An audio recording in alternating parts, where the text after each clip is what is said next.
Pada hari Rabu 25 Maret dan Minggu 29 Maret 2026, puncak arus balik lebaran akan terjadi di Pelabuhan Tulehu.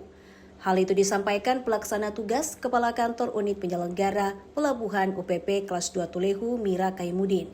Dikatakan armada kapal yang ada di pelabuhan juga telah memadai dan sangatlah menjamin keselamatan para pemudik untuk dapat melakukan arus balik lebaran. Arus balik itu kita di hari ini, mungkin hari ini yang kita tetapkan sebagai puncaknya itu mungkin nanti sore, sebentar sore.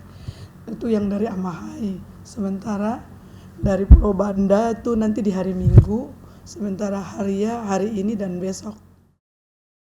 Lonjakan arus balik lebaran yang mengalami peningkatan signifikan yakni untuk rute Amahai Tulehu, Haria Tulehu, dan Banda Tulehu.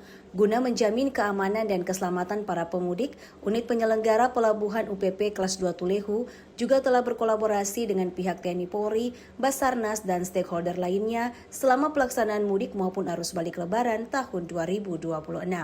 Tim Liputan TVRI melaporkan.